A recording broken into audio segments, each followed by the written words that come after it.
motema etondi sami naposa na yo aba papa molimo nanga ezo ganga koluka yo nana kotikate o kotambola na yo osamotema nanga kolanda yo nana kolembate o kungumba mela yo tina bombo idake.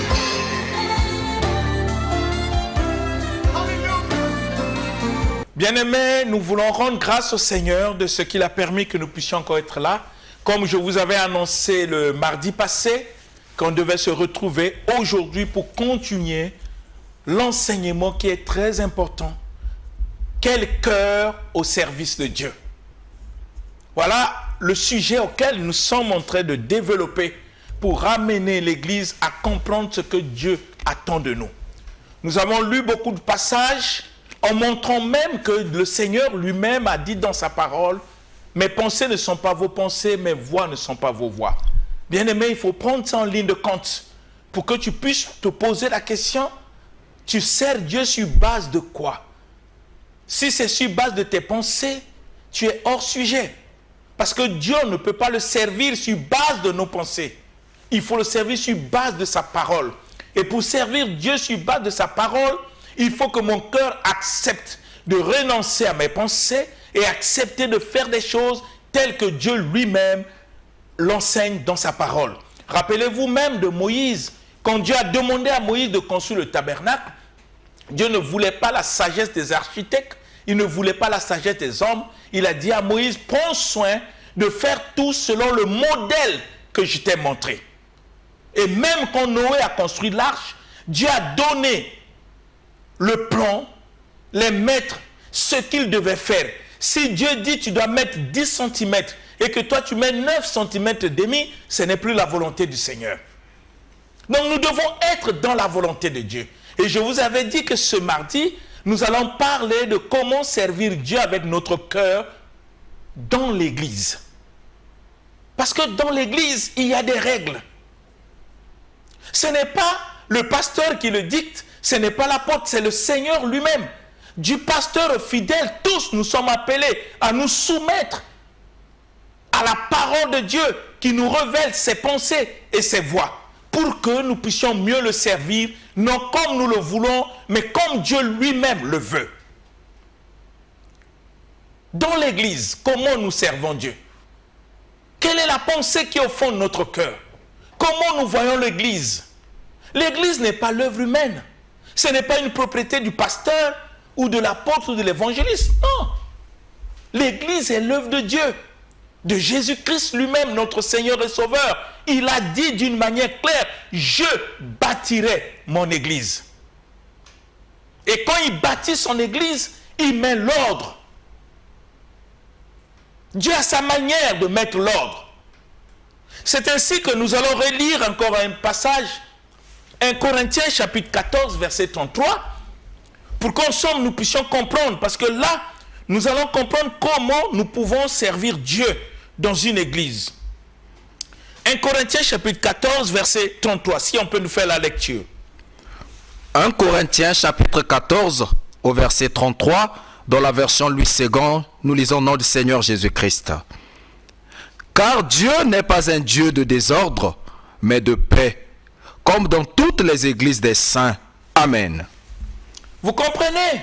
La parole nous dit que Dieu que nous servons n'est pas un Dieu de désordre, mais un Dieu de paix comme dans toutes les églises des saints. Ça veut dire que dans toutes les églises des saints, des personnes que Dieu a mis à part, des gens qui se sont engagés à servir Dieu, il y a l'ordre. Quand il y a désordre, c'est que ce n'est pas Dieu. Parce que Dieu n'est pas un Dieu de désordre, dit la parole du Seigneur. Mais comment nous pouvons comprendre l'ordre que Dieu a établi au sein de l'Église? Il faut que mon cœur accepte l'ordre que Dieu a établi pour que je puisse mieux le servir dans son Église. Si mon cœur n'a pas la connaissance de l'ordre que Dieu a établi dans son Église, je le sais sur base de quoi? Parce que ces pensées ne sont pas nos pensées. C'est ainsi que quand nous venons au Seigneur, il dit, marchez par l'Esprit et vous n'accomplirez point les désirs de la chair, dit le livre de Galates. Donc il n'est pas possible qu'on puisse servir Dieu avec notre chair. Parce que si nous posons la question à Dieu, pourquoi je dois marcher par l'Esprit et ne pas accomplir les œuvres de la chair? Le Seigneur me dira, les œuvres de la chair sont contraires à ceux de l'Esprit, et l'Esprit en a de contraires à ceux de la chair, ils sont opposés. Regardez la phrase, comment ça termine. Afin que vous ne fassiez point ce que vous voudriez. Ça veut dire que quand je ne connaissais pas Dieu, je pouvais faire ce que je veux. Mais le fait que je me suis engagé pour servir le Seigneur, je ne peux plus faire ce que je veux. Et si je ne peux plus faire ce que je veux, c'est que je dois faire ce que Dieu me révèle dans sa parole, ce que le Seigneur Jésus me demande dans sa parole. Vous comprenez? C'est très important d'avoir ces bases, ces fondamentaux dans notre cœur. Parce que si mon cœur ne l'accepte pas avec joie, il m'est impossible de servir le Seigneur dans son Église. Parce que Dieu n'est pas un Dieu de désordre, c'est un Dieu d'ordre. Si je n'arrive pas à obéir à ce que Dieu me dit, tu sais ce que Jésus dit? Lisons un peu le livre de Luc, chapitre 6, verset 46. Si mon cœur n'est pas prêt à faire exactement et accepter ce que Dieu me demande dans sa parole, accepter l'ordre qu'il a placé dans l'Église, que dit le Seigneur lui-même dans le livre de Luc, chapitre 6, verset 46? Si on peut nous faire la lecture, nous allons comprendre pour que nous ne puissions pas servir Dieu dans l'aveuglement. On ne peut pas imaginer Dieu. Dieu se révèle par sa parole. Lisons le livre de Luc, chapitre 6, verset 46. Luc chapitre 6, au verset 46, nous lisons au nom du Seigneur Jésus-Christ. Pourquoi m'appelez-vous Seigneur, Seigneur, et ne faites-vous pas ce que je dis? Amen. C'est Jésus. Il se demande si mon cœur n'est pas prêt à faire ce qu'il me demande, ce qu'il attend de moi, ce qu'il a révélé dans sa parole. Le Seigneur dit, pourquoi je l'appelle Seigneur? Pourquoi m'appelez-vous Seigneur, Seigneur, et ne faites-vous pas ce que moi je dis? Si dans mon cœur, je ne sais pas faire ce que lui me demande dans sa parole, Jésus pose la question, pourquoi je l'appelle Seigneur? Pourquoi tu appelles Jésus-Christ ton Seigneur et Sauveur si tu sais que dans ton cœur, tu ne sais pas faire ce qu'il te demande? Tu me poseras la question, mais pasteur, qu'est-ce que Dieu me demande? Mais Dieu te dit, il faut aimer tes ennemis. Est-ce que tu sais aimer tes ennemis? Est-ce que tu sais d'abord aimer tes ennemis? Ceux dont tu penses que tu ne peux pas les faire parler parce qu'ils t'ont fait tellement du mal. Le Seigneur dit, il faut les aimer. Es-tu prêt à le faire? Dieu nous demande de pardonner. Dieu nous demande de prier pour ceux qui nous persécutent et qui nous maltraitent. Ce n'est pas jeter le feu comme nous voyons aujourd'hui. On veut jeter le feu à ceux qui nous persécutent. On veut jeter le feu. Qui nous a recommandé ça dans la parole? Vous voyez, on a une mauvaise interprétation de la parole et on fait des choses comme des païens. Jésus n'a jamais exigé aux gens de jeter le feu à ceux qui te font du mal. Sa parole nous dit, il faut prier pour ceux qui nous persécutent et qui nous maltraitent. Le Seigneur nous demande de faire du bien à ces personnes-là. Mais toi, tu te mets à leur jeter le feu. Alors, vous voyez, il y a une confusion. Tu sers qui? Il y a une confusion. Dieu ne nous exige jamais de haïr. Dans l'amour, il n'y a pas la haine. Parce que le Seigneur nous montre dans la parole, quand tu as de la haine contre ton frère, tu es un meurtrier. Tu n'es pas un chrétien, mais un meurtrier. Dit la parole dans les épîtres de Jean. C'est ainsi que Jésus dit dans le livre de Luc, pourquoi m'appelez-vous Seigneur et ne faites-vous pas ce que moi je dis? Si mon cœur n'est pas prêt à faire ce que Dieu m'exige, pourquoi je l'appelle Seigneur? Vous voyez pas que là encore c'est un mensonge? Parce que je ne peux pas dire aux gens que Jésus-Christ est mon Sauveur et mon Seigneur si dans mon cœur Je ne sais pas faire ce qu'il me demande. Là, je mens. Au nom de Dieu, je mens. Je suis un menteur. Non, bien-aimés. Ne cherchons pas à paraître devant les gens. Nous devons l'être. Au fond de notre cœur. Disons ce que nous sommes. Ne soyons pas des hypocrites. Le Seigneur est tellement clair dans sa parole. C'est à nous de décider. Dieu ne nous force pas à l'obéir. Mais si on veut le servir, il faut que notre cœur soit disposé, disponible à mettre en pratique ce qu'il nous exige. Sinon, nous n'avons pas le droit de l'appeler Seigneur et Sauveur, comme il le dit dans le livre de Luc 6 que nous venons de lire. C'est ainsi que le Seigneur dit, il est un Dieu d'ordre et non de désordre, comme dans toutes les églises.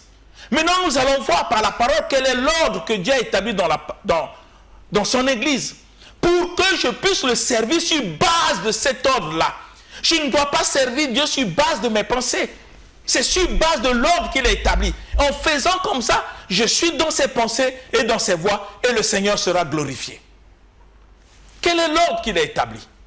Nous voulons d'abord lire le livre d'Éphésiens, chapitre 4, le verset 11 à 14. Parce que je suis membre d'une église, tu es membre d'une église, nous devons comprendre comment son église fonctionne. Il faut que mon cœur accepte la manière dont Dieu veut que son église fonctionne. Nous lisons le livre d'Éphésiens chapitre 4, versets 11 à 14. Éphésiens chapitre 4, du verset 11 au verset 14, nous lisons notre Seigneur Jésus-Christ. Au verset 11, il est dit, « Et il a donné les uns comme apôtres, les autres comme prophètes, les autres comme évangélistes, les autres comme pasteurs et docteurs, pour le perfectionnement des saints, en vue de l'œuvre du ministère et de l'édification du corps de Christ, jusqu'à ce que nous soyons tous parvenus à l'unité de la foi et de la connaissance du Fils de Dieu, à l'état d'homme fait, à la mesure de la stature parfaite de Christ, afin que nous ne soyons plus des enfants, flottant et emportés à tout vent de doctrine, par la tromperie des hommes, par leur ruse, dans les moyens de séduction. Amen. Bien-aimés, qu'est-ce que nous avons compris de la parole du Seigneur? Dans l'église, il y a l'ordre que Dieu a établi. Il a pris des hommes au milieu des hommes, il les a établis. Ceux qui sont établis ne sont pas des personnes qui ont atteint une perfection, non. C'est Dieu qui a voulu que les choses puissent se passer comme ça. C'est comme ça que lui voit son église et c'est comme ça qu'il a établi les choses au sein de son église. Que dit la parole? Il a établi les uns comme apôtres, les uns comme apôtres, les autres comme prophètes, les autres comme évangélistes, les autres comme pasteurs et docteurs. Voilà ce que Dieu a établi dans son église. Mais il faut que mon cœur arrive déjà à accepter cela. Il faut que mon cœur arrive à accepter cet ordre établi par le Seigneur dans l'église. Il a établi les apôtres, il a établi les pasteurs, il a établi les évangélistes, les docteurs et les prophètes. Il faut que mon cœur croie, il faut que mon cœur l'accepte. Cela veut dire que si le Seigneur établit un pasteur, établit un apôtre, établit un prophète, établit un docteur ou un évangéliste, si c'était un ami qu'on était dans le monde, parce que nous avons eu des problèmes dans le monde, parce qu'on a eu des querelles dans le monde, parce qu'on ne s'entend pas dans le monde, et qu'un jour il se convertit, Dieu l'établit, et que Dieu m'envoie dans cette église, en le voyant, je dois croire à ce que Dieu a fait de cet homme auquel dans le monde on était des ennemis. Il faut que mon cœur arrive à l'accepter. Parce que ne pas l'accepter, c'est rejeter la pensée de Dieu et la voix de Dieu. Et le Seigneur nous montre des raisons pourquoi il a établi ces hommes au sein de son église. Pourquoi? La Bible dit qu'il a établi ces hommes pour le perfectionnement des saints. C'est-à-dire que tout chrétien, pour atteindre un niveau de perfectionnement, il a besoin de ces hommes pour être enseigné. Pourquoi Dieu les a établis? c'est pour nous préparer en vue de l'œuvre du ministère. Le ministère veut dire service. Ça veut dire qu'avant de servir le Seigneur, il faut que je sois enseigné par ces hommes que Dieu a établis. C'est par eux que Dieu peut me montrer la manière dont je dois le servir au sein de son Église. Voilà la mission que Dieu a donnée à ces hommes. Non seulement pour me préparer à l'œuvre du ministère, c'est-à-dire le service du Seigneur, non seulement pour m'édifier, pour que je comprenne ce qu'est la volonté du Seigneur, mais le Seigneur dit, ils ont pour mission à m'amener jusqu'au sein de l'Église, nous puissions parvenir à l'unité de la foi. Ici, la foi n'est pas comme croyance. La foi n'est pas comme croyance, c'est comme doctrine. Ça dit que tous au sein de l'Église, nous croyons en la même chose, la même doctrine. Il nous amène à cette unité parce que la foi vient de ce qu'on entend et ce qu'on entend vient de la parole de Christ. Ça dit que tous nous croyons la même parole. Il n'y a pas de confusion. Or, aujourd'hui, vous trouvez dans les milieux chrétiens, même la personne de Jésus-Christ divise ceux qui prétendent le servir. Il est difficile qu'on pose la question à un chrétien qui est Jésus. Vous allez voir plusieurs doctrines. Mais il y a des hommes que Dieu a établis pour nous amener à comprendre ces choses, pour qu'il n'y ait pas confusion et que nous parvenons tous à l'unité de la foi. Vous comprenez, bien-aimés, c'est leur mission. Et le Seigneur ne parle pas seulement de ça, pour nous amener à la connaissance de Jésus-Christ, du Fils de Dieu. La vraie connaissance de qui est Jésus nous est révélée par des hommes que Dieu a établis au sein de son Église. Je cite, apôtres, pasteurs, évangélistes, docteurs et prophètes. C'est eux qui ont pour mission de nous amener à la connaissance du Fils de Dieu, de nous amener à l'état d'homme fait, c'est-à-dire à la maturité spirituelle, à être des hommes bien bâtis, bien enseignés, à l'état d'homme fait.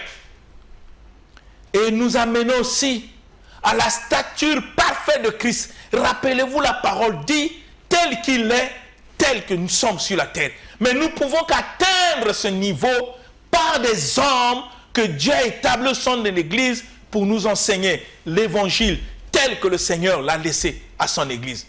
Et c'est la même chose que Jésus-Christ a fait pour les apôtres, dit, enseignez-leur à observer et à obéir tout ce que moi, Jésus, je vous ai prescrit. Et aujourd'hui, c'est la même chose. C'est une continuité. Pierre n'est pas, Jean n'est pas, tous ces apôtres sont morts, mais Dieu a établi encore des Pierre, des Jean, par les ministères, apôtres, prophètes, évangélistes, pasteurs et docteurs. Et ils ont pour mission de nous amener dans cet état par les enseignements, si notre cœur est ouvert à l'évangile et si notre cœur est prêt à obéir. Et le Seigneur dit le pourquoi il doit faire, c'est afin que nous ne soyons plus des enfants ballottés par tout vent de doctrine. Il y en a beaucoup les doctrines, tout vent de doctrine, il y en a beaucoup. Je vous ai cité un exemple le mardi passé. Voilà une doctrine qui enseignait de la prospérité ou de la richesse, qu'on fait croire aux gens que l'or et l'argent appartiennent à Dieu. Et quand on parle de l'or et l'argent, les gens voient la monnaie, les billets de banque. Quelle erreur! Ça, c'est une fausse doctrine. Donc, ces hommes que Dieu a établis vont nous amener pour que nous puissions plus être ballottés. Ballottés. Tout chrétien, quand il parle de l'or et l'argent, il voit les billets de banque. Or, Dieu, quand il parle de l'or et l'argent, il ne voit pas les billets de banque, il ne voit pas la monnaie. Parce que la monnaie, les billets de banque, ce n'est pas l'œuvre de Dieu. Ça, c'est les hommes qui l'ont fabriqué pour faire des échanges. Quand Dieu parle de l'or, il parle de la matière qu'on appelle l'or, la matière qu'on fait des bagues de mariage, des anneaux. Cette matière-là a une signification spirituelle. Quand Dieu parle de l'argent, il parle de la matière qu'on appelle argent, que les femmes font même des bijoux, qu'on peut faire beaucoup de choses avec. C'est la matière. Parce que l'or et l'argent qui est la matière est l'œuvre de Dieu, parce que c'est lui qui a créé. Mais la monnaie des banques n'est pas l'œuvre de Dieu. C'est ainsi que nous avons plusieurs monnaies dans le monde. Nous avons des dollars, nous avons des euros, nous avons des CFA, nous avons des yens, plusieurs monnaies. Maintenant, dans ces plusieurs monnaies, quelle est la monnaie que Dieu a créée? Non, ne confondez pas.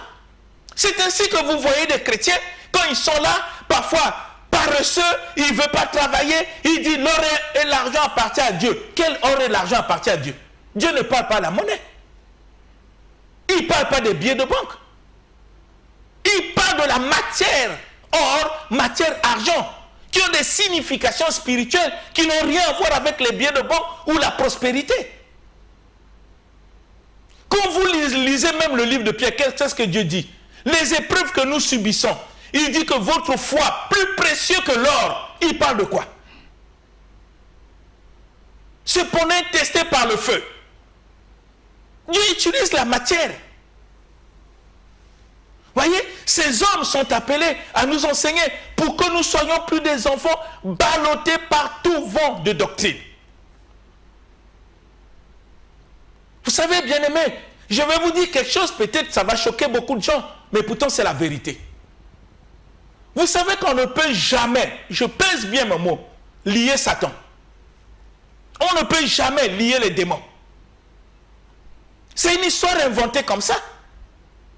Vous pensez que, qui est Satan? Satan, c'est un ange déchu. Et tout autour de lui, il y a des anges qui l'ont suivi, que nous appelons les démons.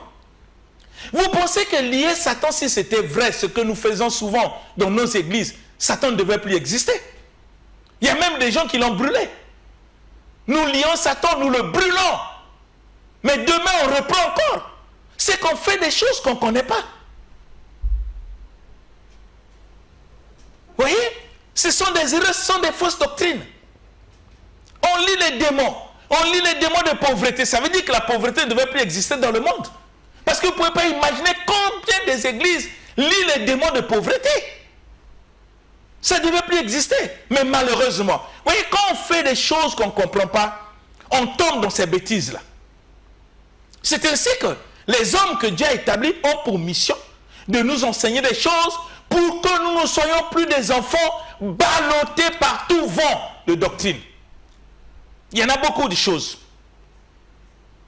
Satan ne peut pas le lier. Même la parole de Dieu ne nous demande pas de lier Satan. C'est une mauvaise interprétation de ce que le Seigneur avait dit à Pierre. Tout ce que vous lierez sur la terre sera lié au ciel. On ne parle pas de démons, on ne parle pas de Satan. Quand Jésus parle des démons, il dit, oh mon nom vous chasserez. Il ne parle pas de lier. Vous comprenez, bien-aimés? Si vous le liez maintenant, vous le brûlez. Maintenant, qui va aller à l'enfer? Vous savez pourquoi on a créé l'enfer?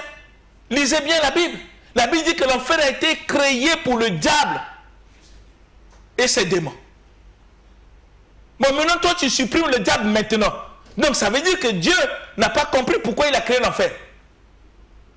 Donc, ne tombons pas dans ces fausses doctrines qui fait que même un véritable enfant de Dieu, non, je parle de ceux qui prétendent être enfants de Dieu, ils voient les démons partout, même dans leur chambre, dans leur maison. Mais ils ne voient pas la présence de Jésus. Même quand Jésus nous rassure, je serai avec vous, je ne vous abandonnerai point, je serai avec vous jusqu'à la fin du monde. Ça, on ne voit pas. On voit que les démons, dans la chambre, on voit le démon, dans le salon, on voit le démon, dans la nourriture, on voit le démon, au travail, on voit le démon partout, mais sauf la présence de Dieu. C'est ce qui fait que ceux qui prétendent prier ont plus peur du diable que la crainte de Dieu. Ce sont des fausses doctrines.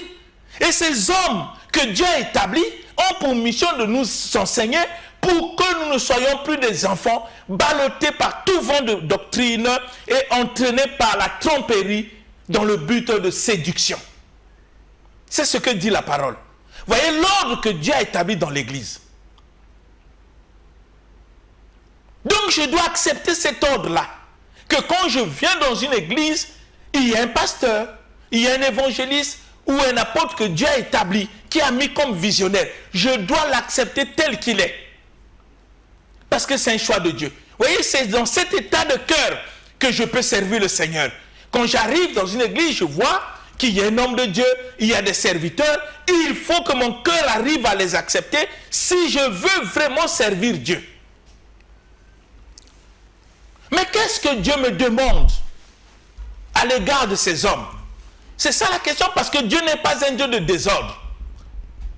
Aujourd'hui, vous trouverez des chrétiens qui pensent que non, je ne peux pas être enseigné par ces hommes-là, moi je vais aller, le Saint-Esprit m'enseignera. Bien-aimé, si le Saint-Esprit avait pour mandat de t'enseigner toutes choses, Dieu ne devait pas établir ces hommes.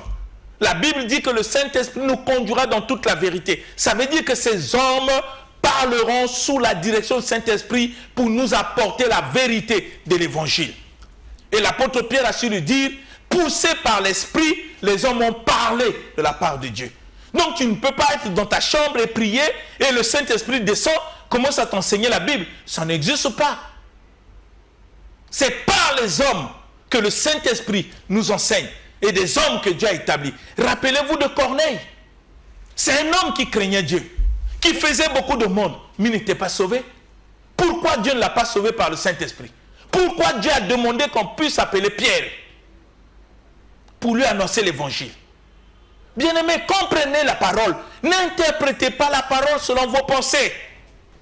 Parce que le Seigneur dit, mes voix ne sont pas vos voix, mes pensées ne sont pas vos pensées. Maintenant, qu'est-ce que Dieu me demande à l'égard de ces hommes que nous venons de lire dans le livre d'Éphésiens, l'apôtre, prophète, évangéliste, pasteur et docteur que Dieu a établi, mais moi qui prie dans l'église, qu'est-ce que Dieu me demande? Vous voyez, nous ne pouvons pas servir Dieu selon nos pensées. Il faut que notre cœur accepte les exigences du Seigneur. Nous allons lire le premier passage dans le livre d'Hébreux, chapitre 13, le verset 17. Parce qu'il y a une confusion au sein de l'église, où les chrétiens eux-mêmes ne comprennent pas ce que Dieu attend d'eux. On veut établir notre manière de servir, et quand nous faisons comme ça, nous sommes hors sujet, bien-aimés. N'oublions pas ce que nous avons dit au cours de cette émission. Le Seigneur a dit dans le livre d'Ésaïe, mes pensées ne sont pas vos pensées et mes voix ne sont pas vos voix. Et ce que nous sommes en train de lire, c'est les pensées de Dieu. Il y a des hommes qu'il a établis. Rappelez-vous même de l'apôtre Paul, quand Dieu l'a contacté sur le chemin de Damas. Il lui a donné des révélations de ce que lui devait accomplir. Mais après, qu'est-ce que Dieu dit? Va, on te dira ce que tu dois faire. On te dira. Et quand l'apôtre Paul a su cela, a compris ce qu'est la volonté de Dieu, il est parti à Jérusalem, non pour aller faire l'évangile, non, pour présenter ce qu'il a reçu aux colonnes de l'église. Et c'est ce que nous ne faisons pas aujourd'hui. Il a exposé tout ce qu'il a reçu de la part du Seigneur. Il dit même, afin que je ne puisse pas courir en vain. Donc il y a des gens qui doivent tester ce qu'il a reçu, si ça venait de Dieu. Ils savaient que ces personnes sont des gens que Dieu a établis à l'église. Ce n'est pas ce que nous faisons aujourd'hui. Tu as une vision, tu vois quelques poules derrière toi, tu dis non, donc Dieu me demande de bâtir l'église. Ah bon? Tu es sûr? L'apôtre Paul pouvait bâtir son église sans contacter les anciens qui étaient à Jérusalem. C'est sous l'ordre du Saint-Esprit que les anciens de Jérusalem ont imposé les mains à l'apôtre Paul, bien qu'il avait reçu la révélation sans la présence des hommes. Mais il savait l'ordre que Dieu a établi dans son église. Parce que Dieu n'est pas un Dieu de désordre. C'est le Saint-Esprit, au temps marqué, qui a dit, mettez-moi Paul et Barnabas à part. Mais ils étaient soumis. Ce n'est pas ce qui se passe aujourd'hui. Nous avons créé notre propre manière de servir Dieu. Voyez, au fond de notre cœur, il n'y a pas la révélation de la parole du Seigneur pour nous pousser à servir Dieu selon sa parole. Mais chacun fait ce qu'il veut. Et ça crée tout un désordre. Maintenant, dans le livre d'Hébreux, chapitre 13, le verset 17, qu'est-ce que le Seigneur nous recommande à l'égard de ces hommes? Lisons la parole du Seigneur. Hébreux chapitre 13 au verset 17, nous lisons notre Seigneur Jésus-Christ. Amen. Obéissez à vos conducteurs et ayez pour eux de la déférence, car ils veillent sur vos âmes comme devant en rendre compte.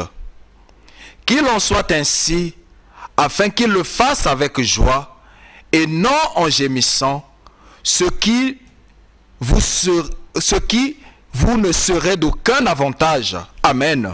Amen. Bien-aimé, ce n'est pas un pasteur qui parle. Ce n'est pas un évangéliste. C'est celui que tu appelles Seigneur Jésus. Celui que tu t'engages à servir, c'est lui qui te recommande. Qu'est-ce qu'il recommande? Il dit, obéissez à vos conducteurs. Ce n'est pas le conducteur qui te demande d'obéir à lui. C'est Jésus. Quand je suis dans l'église, obéissez à vos conducteurs. Est-ce que mon cœur est prêt à obéir au conducteur? Avec quel cœur je sers Dieu si je n'arrive pas à obéir au conducteur? Parce que c'est une recommandation du Seigneur. Nous avons lu le livre de Luc qui dit que pourquoi m'appelez-vous Seigneur et ne faites-vous pas ce que je dis? Qu'est-ce que Dieu me dit? Obéissez à vos conducteurs. Quand je suis membre d'une église, je dois comprendre dans mon cœur que je suis appelé à obéir au conducteur. Et l'ordre d'obéir au conducteur ne vient pas du conducteur, ne vient pas du pasteur, ne vient pas d'apôtre, de prophète, de l'évangéliste ou du docteur. Ça vient de celui que j'appelle être mon Seigneur et Sauveur. Est-ce que mon cœur est prêt à l'accepter? Même si ce conducteur, mon cœur ne l'aime pas.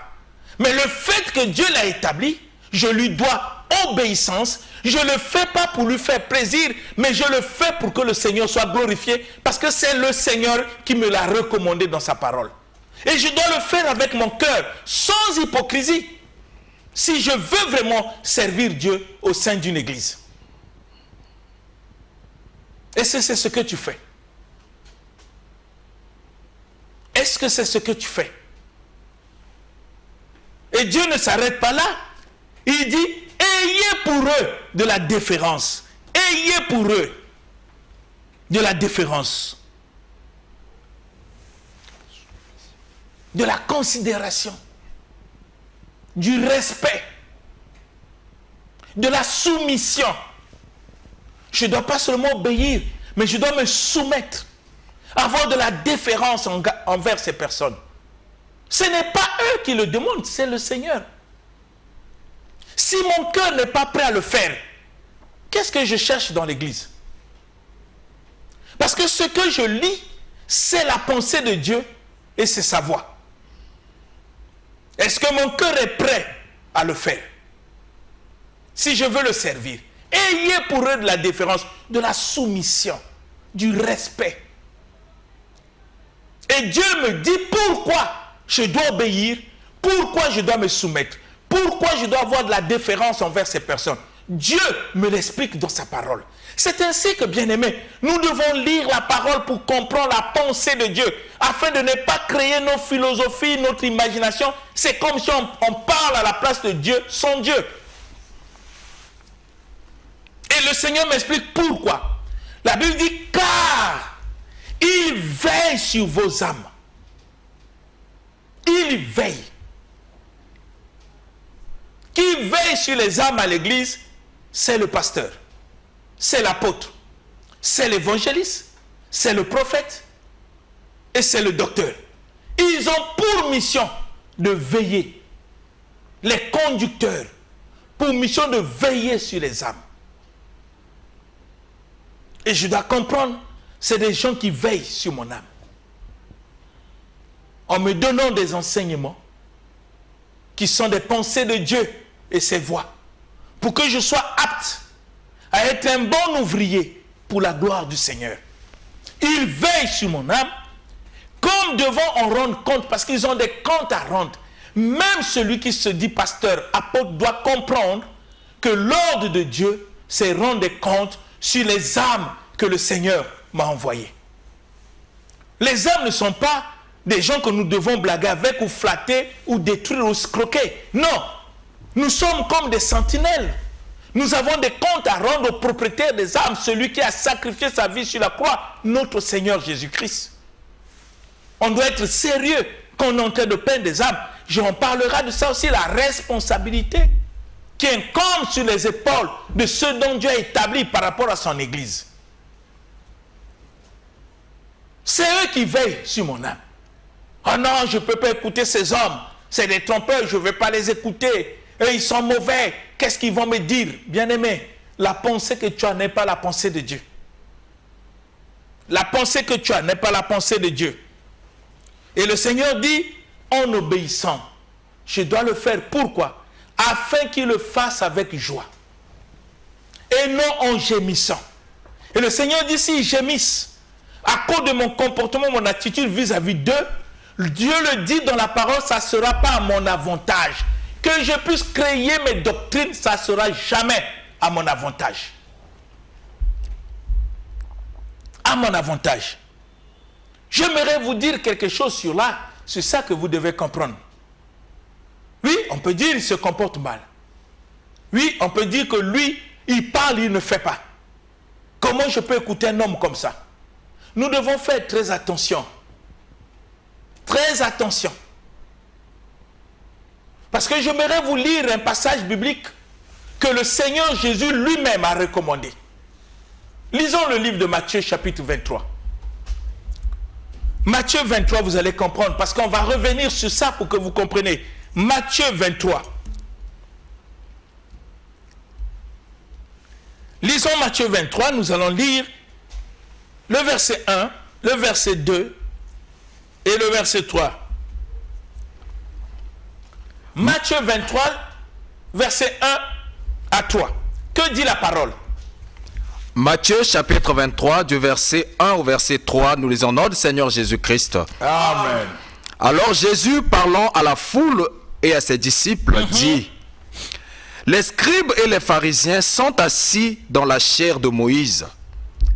Faites donc et observez tout ce qu'ils vous disent, mais n'agissez pas selon leurs œuvres, car ils disent et ne font pas. Amen. Amen. Bien-aimés, la Bible dit que Jésus est en train de parler à la foule et à ses disciples par rapport aux scribes et les pharisiens, en tenant compte de leur conduite qui n'était pas conforme à la volonté de Dieu et de leur comportement.